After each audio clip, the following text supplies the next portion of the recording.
नमस्कार दोस्तों, स्वागत है आपका एक बार फिर से हमारे इस चैनल सनातन सत्यलोक पर।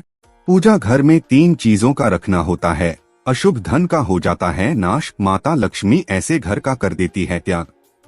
इसी के साथ हम इस वीडियो में जानेंगे उन 3 विशेष चीजों के बारे में जिनका पूजा घर में होना है बेहद आवश्यक। अगर आप घर में सुख, समृद्धि और धन की कामना करते हैं तो यह 3 चीजें पूजा घर में होनी है जरूरी। स्वयं भगवान श्री कृष्ण ने बताया है। इनके बारे में तो पूरी जानकारी के लिए इस वीडियो को अंत तक जरूर देखिएगा।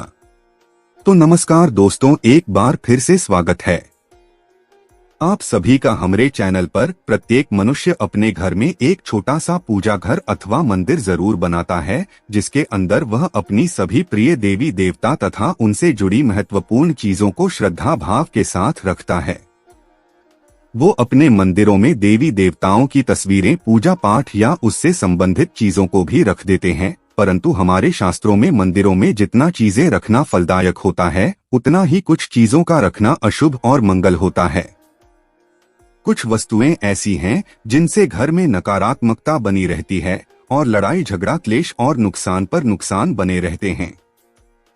आज हम जानेंगे ऐसी ही कुछ अशुभ चीजों के बारे में जिन्हें कई लोग जाने अनजाने में घर के मंदिर में रख देते हैं।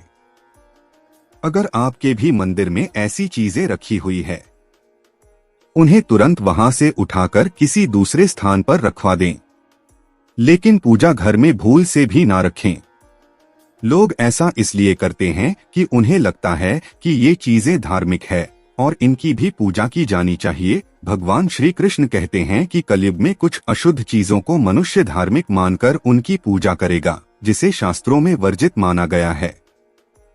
भगवान श्री कृष्ण ने इसकी भविष्यवाणी पहले ही की हुई थी कि कलयुग में मनुष्य आध्यात्मिक और अशुद्ध चीजों की भी पूजा करेगा। तो चलिए जान देते हैं कि हमें हमारे पूजा घर में कौन सी चीज रखनी चाहिए, कौन सी नहीं रखनी चाहिए। दोस्तों, आगे बढ़ने से पहले आपसे रिक्वेस्ट है कि वीडियो को लाइक करके दोस्तों के साथ शेयर करें, और अगर अभी तक आपने चैनल सब्सक्राइब नहीं किया है तो सब्सक्राइब करके बेल आइकन जरूर दबा दें। दोस्तों, सबसे पहली बात, दीपक धूप दान। दोस्तों, भारत की परंपरा मिट्टी से जुड़ी हुई है, इसलिए मंदिर में पारंपरिक मिट्टी का दीपक अवश्य होना चाहिए। अगर आप मिट्टी का दीपक नहीं रख सकते हैं तो धातु के दीपक उपयोग अवश्य करें। अगर भगवान में आपको आस्था ज्यादा हो तो आप उपला रखकर गुड़ और घी का धूप भी दे सकते हैं। ऐसा करने से घर में सुख शांति बनी रहती है। दूसरी चीज है स्वास्तिक। घर के मंदिर में स्वास्तिक जरूर होना चाहिए, या तो आप इसे रोली से बना ले, क्योंकि स्वास्तिक आपके घर की सभी सौभाग्य, सुख, समृद्धि और शुभता का प्रतीक होता है। माना जाता है कि यही मुख्य कारण है कि कोई भी शुभ कार्य से पहले स्वास्तिक का चिन्ह आप अवश्य बनाया जाता है। तीसरी चीज है कलश। भगवान श्री कृष्ण कहते हैं कि कलश सुख और समृद्धि का प्रतीक है। अपने मंदिर में रोली कुमकुम से स्वास्तिक बनाकर उस पे ये मंगल कलश अवश्य रखें। ऐसा करने से घर में सदैव समृद्धि बनी रहती है और ऐश्वर्य की प्राप्ति होती है। चौथी चीज है शंख। बहुत ही कम लोग जानते हैं कि शंख की उत्पत्ति समुद्र मंथन के समय उत्पन्न 14 रत्नों के साथ हुई थी। इसी कारण से शंख मां लक्ष्मी को अत्यंत प्रिय है। शंख की ध्वनि से सकारात्मक ऊर्जा का संचार होता है, इसीलिए मंदिर में शंख अवश्य होना चाहिए। शंख की घर में उपस्थिति से मां लक्ष्मी प्रसन्न होती हैं और उस घर में कभी भी धन की कमी महसूस नहीं होती। पांचवी चीज है घंटी। मंदिर में आपने घंटी देखी होगी, क्योंकि घंटी को शुभ माना जाता है। जब मंदिर में घंटी की आवाज होती है तब वहां का वातावरण शुद्ध और पवित्र बनता है। जिस घर में पूजा के दौरान घंटी बजाई जाती है, उस घर में और घर के आसपास की सभी नकारात्मक शक्तियां दूर हो जाती हैं और साथ ही सुख समृद्धि के द्वार खुलने लगते हैं। तो दोस्तों, ये है वो वस्तुएं जिन्हें घर के मंदिर में जरूर रखना चाहिए। आइए अब जान लेते हैं कि घर के मंदिर में कौन सी वस्तुएं नहीं रखनी चाहिए। सबसे पहली बात, गणेश जी की विषम संख्या में मूर्ति। दोस्तों, कभी भी पूजा घर में गणेश जी की मूर्ति विषम संख्या 1, 3, 5 ऐसी संख्या में न रखें। अपने मंदिर में गणेश जी की केवल 2 मूर्तियां रखें, इसे शुभ माना जाता है। अगर आप अपने मंगल की कामना करते हैं तो गणेश जी की मूर्ति अपने मुख्य द्वार पर अंदर मुख करके लगा लें। कई लोग यह करते हैं कि मुख्य द्वार पर गणेश जी की मूर्ति बाहर की तरफ मुंह करके लगाते हैं, जिससे उन्हें काफी नुकसान का सामना पड़ता है। अगर आप चाहे तो मुख्य द्वार के दोनों ओर लगा दे या फिर मुख्य द्वार के अंदर की ओर लगाइए, लेकिन केवल बाहर की ओर कभी भी नहीं लगाना चाहिए। दूसरी चीज, टूटे हुए चावल। अपने मंदिर में कभी भी टूटे हुए चावल न रखें। इसके साथ ही पुराने चढ़ाए हुए चावल अधिक समय तक न रखें, यह नकारात्मक ऊर्जा फैलाते हैं। इसके साथ ही ध्यान रखें कि आप मंदिर में इस्तेमाल होने वाले चावल को हल्दी में भिगोकर रखें, इससे अधिक शुभ परिणाम मिलेंगे।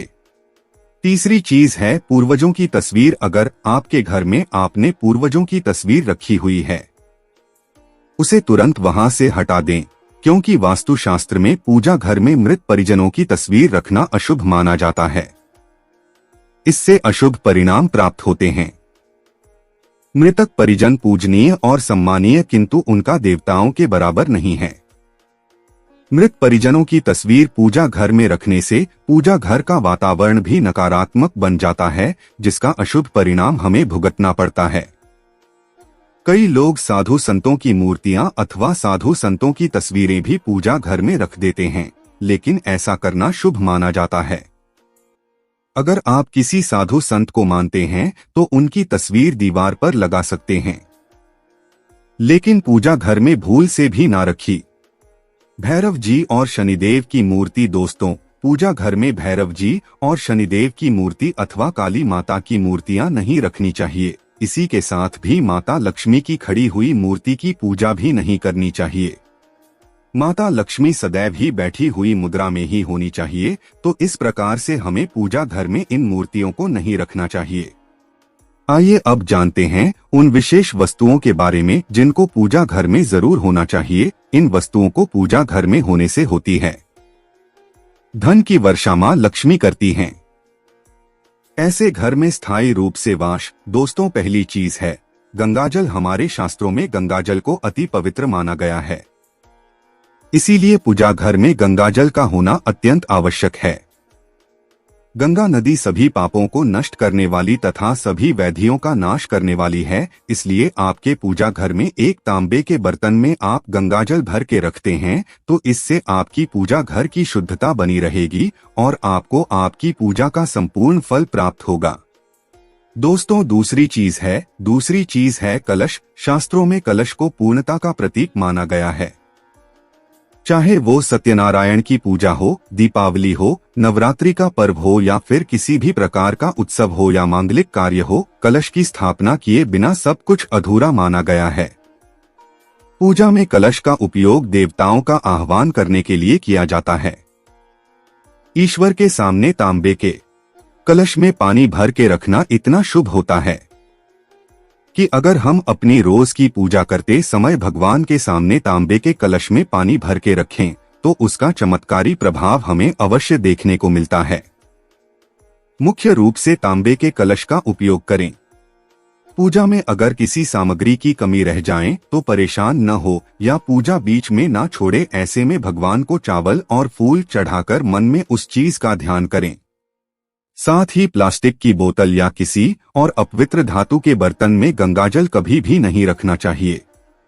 अपवित्र धातु जैसे एल्यूमिनियम और लोहे से बने बर्तन गंगाजल तांबे के बर्तन में भर के रखना शुभ रहता है। और केतकी का फूल शिवलिंग पर अर्जित नहीं करना चाहिए। और साथ ही पूजा में मनोकामना पूरी होने के लिए दक्षिणा अवश्य करनी चाहिए और मां लक्ष्मी को विशेष रूप से कमल का फूल अर्पित करना चाहिए। और अगर ये आप शुक्रवार के दिन करते हैं, इसका कहीं गुना लाभ मिलता है। इस फूल को 5 दिनों तक जल छिड़ककर अवश्य चढ़ा सकते हैं। हमेशा इस बात का ध्यान रखें कि कभी भी दीपक से दीपक नहीं जलाना चाहिए।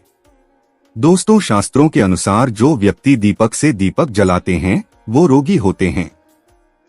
घर के मंदिर में सुबह और शाम को दीपक अवश्य लगाएं। एक दीपक घी का और एक दीपक तेल का अवश्य जलाना चाहिए।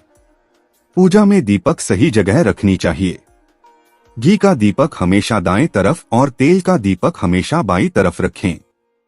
जल पात्र, धूपदान, घंटा जैसी चीजें हमेशा बाईं तरफ रखनी चाहिए। तो दोस्तों, यह वीडियो कैसा लगा हमें कमेंट बॉक्स में जरूर बताएं। वीडियो को लाइक करें, अपने दोस्तों के साथ शेयर करें और अगर आपने अभी तक चैनल को सब्सक्राइब नहीं किया है तो कर लें।